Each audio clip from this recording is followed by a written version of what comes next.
9 одоод ноёрхогч биеийн урлаг 23 дугаар бүлэг. Яасан зоригтой юм бэ?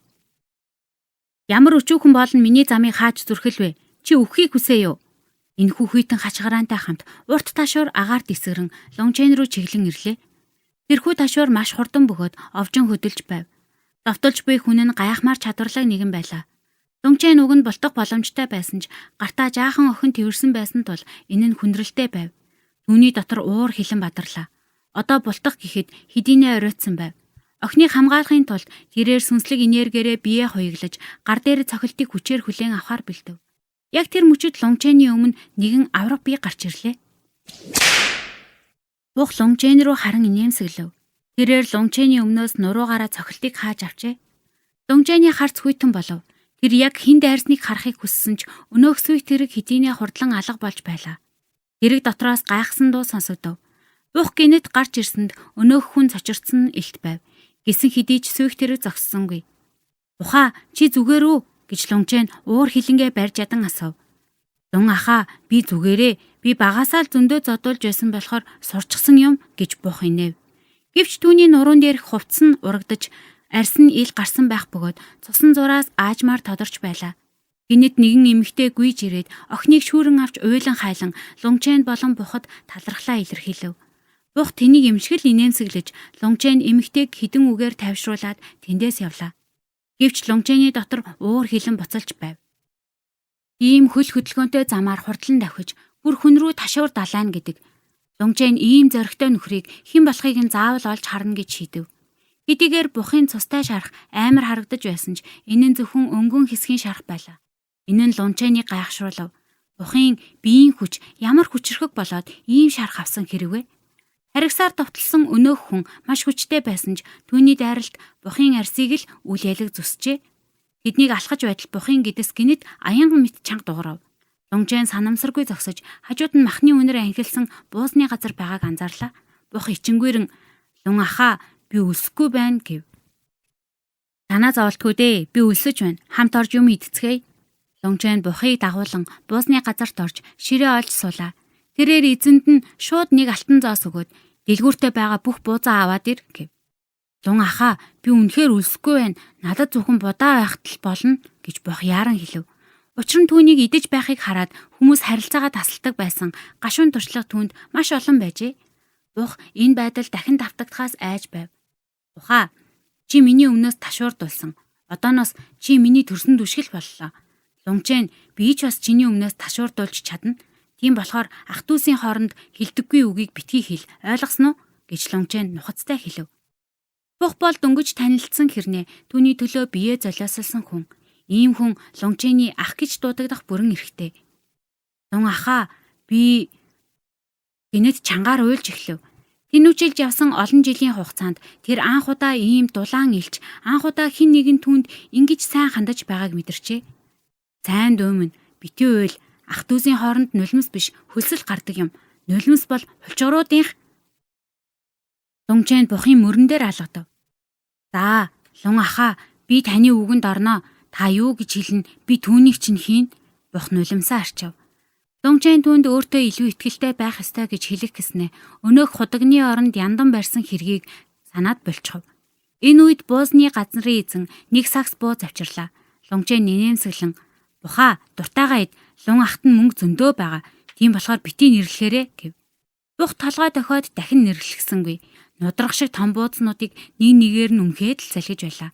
Хэдийгээр лончен өөрийгөө бэлдсэн байсан ч бухын эдшин түүнийг цочирдуулав. 300 гаруй махтай бууз эзсний дараач бух цадаагүй харагдана. Энэ үед дэлгүүрийн эзэн сандарч эхлэв. Бүх бууз нь дууссан бөгөөд ийм богино хугацаанд шинээр хийх боломжгүй байв. 300 бууз ердөө 6 мөнгөн зоос орчим болдог. Гэвч эзэн хариулт мөнгө өгөх гэхэд лончен тэр хоёр хэдийнэ явсан байлаа. Тэр хоёр лончены гэрт ирэхэд лончен хамгийн түрүүнд бухыг ээжтэйгээ уулзалав. Хатагтайлун ихэндээ бухын авраг биеэс жаахан айсан ч түүний хүүхэд шиг гинэн занг хараад тайвшрав. Лончен бухын туусан зовлонг ярахад хатагтайлун түүнийг гэртээ байлгахыг шууд зөвшөөрлөв. Бухыг төгснүүлсний дараа лончен эм найруулахаар явв. Гэртээ найруулж байгаа тул тэрээр алхимчдын холбооныхон шиг санаа зовох зүйлгүй байв.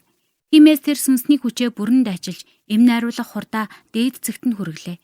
Бүтэн 3 өдөр өнгөрөхөд Лунгчэн өрөөнөөсөө гарч ирэв. Тэрээр 3 өдөр 3 шөнө тасралтгүй юм найруулжээ. Одоо түүний гарт 100 орчим фэнфу үрэл байх бөгөөд тэдгээр нь бүгд дунд зэрэглэлийнх байв. Фэнфу үрлээс гадна тэрээр маш эрэлттэй байдаг цус нягтруулах үрэл, хий хоримтлуулах үрэл, хор тайлах үрэл зэргийг найруулжээ. Эдгээр нь бүгд холбооны зээлээ төлөхөд зориулагдсан байв. Лунгчэнийг өрөөнөөсөө гартал Баоэр ичингүйрсэн царайтай өгтөв. Лунгчэн гайхан "Баоэр юу болов?" гэж асуулаа. Залуу эзэн нөгөө Баоэр баг зэрэг сандарчээ. "Юу ч байсан хэлэлдэ" гэж Лунгчэн инэв. "Нөгөө гэрт идэх юм дуусчихлаа" гэж тэр төвшүүртэй хэлэв. Бухын идэж үнэхээр дэндүү их байлаа. Бухын амьдрал ямар хэцүү байсныг мэддэг тул хатагтай лун гал тогоонд илүү их хоол хийхийг тусгаалan тушаажээ. Үр дүнд нь ердөө 3 хоногийн дотор лун гэр бүлийн 1 сарын хүнсний нөөц дуусчээ. Хатагтай лун нууцаар өөрийн үнэт идэллийн нэг хэсгийг Баоэрд өгч заруулахаар явуулсан байв. Баоэр ийм зүйлийг Лунгчэнтэй зөвлөх ёстой гэж бодоод түүнийг хайж ирсэн нь энэ ажээ. Лунгчэн инээж түүний толгойг илээд "Жаахан охин минь, чи үнэхээр ухаалаг болжээ. Би үүнийг зохицуулнаа" гэв.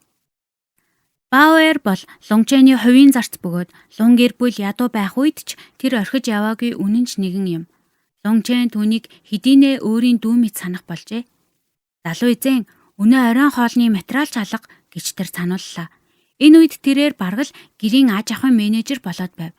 Гэрийн Нярав лун гэр бүлд ирээдүй байхгүй гэж бодоод хэдийнэ явсан байлаа. "За, би одоохон зохицуулъя." Лунгчэнд хідэн алтан зоос байсан ч энэ нь юу ч болохгүй байв. Тэр бухыг дуудаад хоёулаа алхимчдын холбоо руу явлаа. Бухыг дагуулж явсан нь онцгой шалтгаангүй, зүгээр л түүний сэтгэхүйг хөгжүүлж туршлах суулгахыг хүссэн хэрэг. Холбоонд ирээд Лунгчэн шууд эмийн найрлагын өрөө рүү очиж хариуцсан залууд хідэн 10 эмийн өрөл өгөв. Өнөөх залуу айсандаа ухаан алдах шахлаа. Лунгчэнийг ердөө 3 хоногийн өмнө найрлага авсныг тэр тод санаж байв. Яаж юм богинохон хугацаанд эм найруулад ирдэг байна. Дунджаар алхимчид хагас жилийн дараа л зээлээ төлөх хэмжээний эмтэй ирдэг байлаа. Очирсон ч тэрээр үүргээ биелүүлж өрөл бүрийг мэрэгжлийн түвшинд шалгав.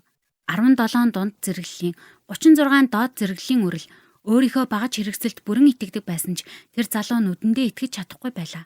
Алдаа байхгүйг баталсны дараа тэр Лунгчэний зээлийг хасаж тооцов. Эцэст нь баггүй хэмжээний өрөл үлдлээ. Мастер Лунгчэн үлдсэн эдгээр өрлүүдийг эмийн найрлагаар солих уу эсвэл алтан зоосоор авах уу гэж залуу хүндэтгэлтэй асуув. "Бүгдийг нь алтан зоос болгоё." "За, түр хүлээн үү?" Залуу эмийн үрлийн зах зээлийн үнийг хараад тооцоолж эхлэв. "Мастер Лун, нийтдээ 8,170 мянган алтан зоос болж байна." Лунгчэн толгой тохив. Алхимчдын холбоо ашиг олохын төлөө ажилдаггүй тул энэ үн маш шударга байлаа. Энэ нь зах зээлийн үнээс ердөө 10% л бага байсан бөгөөд ийм олон хөнгөлөлт идэлж байгаагийн хувьд энэ нь үнэхээр ашигтай байв. "Мөнгийг 2 болор картанд хувааж хийгээрэй. Нэгэнд нь 2 саяыг, нөгөөд нь үлдсэнийг нь" гэж Лунгчэн хэлэв. Гэртээ харахад Баоэр хаалган дээр хүлээж байлаа. Тэр Лунгчэнд улаан өнгөтэй урилга өгөөд "Залуу эзэн Шифэн танд урилга явуулсан байна" гэв. Лунгчэн урилгыг нээгээд инээмсэглэлээ.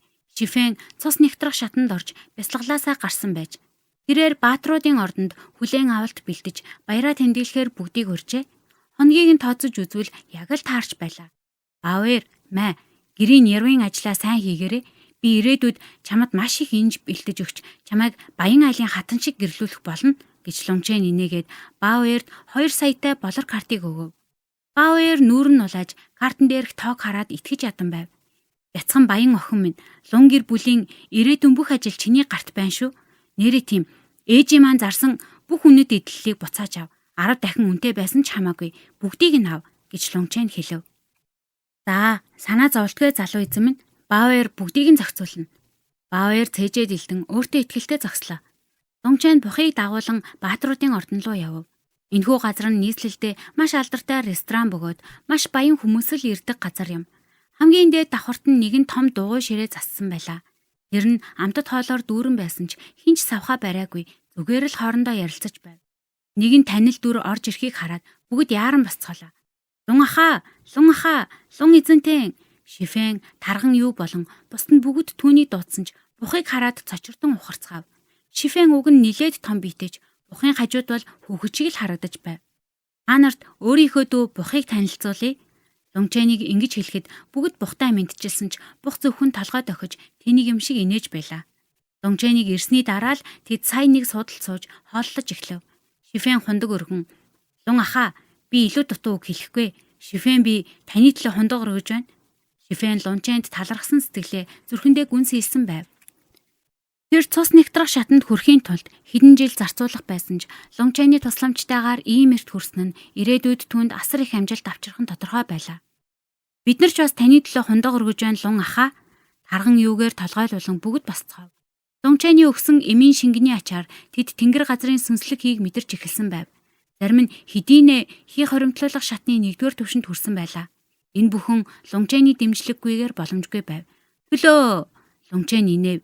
Юу ч болсон эдгээр хүмүүс хэцүү цагт бие биедээ тусалж байсан жинхэнэ найзууд нь билээ.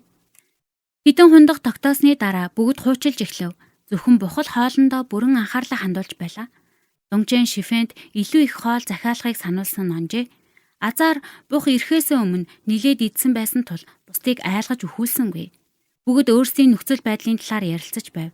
Тэд одоо бясалгаж чаддаг болсноор гэр бүлдэх байр суурь нь өссөн байлаа. Хамгийн чухал нь Лончэн эмийн шав болсон тухай мэдээ нийслэл даяар тарсан тул тэдний гэр бүлийнх нь Лончэнтэй дотн харилцаатай байхыг нууцаар зөвлөж байв. Бүгд ярилцаж байтал гинэт доороос хөлийн чимээ сонсогдов. Шифэн хөмсөг зангитан "Би эзэнд нь энэ давхрыг бүхэлдэн захиалсан гэж хэлсэн дээ. Яхаараа хүн гарч ирдэг байна гэв. "Зүгээрээ олон хүн байвал хөвгчлөлтэй шүү дээ" гэж тарган юу жаахан халамтсан байдалтай хэлв. Яг энэ үед нэгэн дуу сонсогдов. "Энд байгаа бүх хүмүүс гарцгаа. Би хэсэг бүлэг өөдгөө амттай хамт хоол идмээргүй байна." Лончэний царай тэр дороо хүйтэрч гар дээрх судас нь уурандаа овоож гарч ирлээ.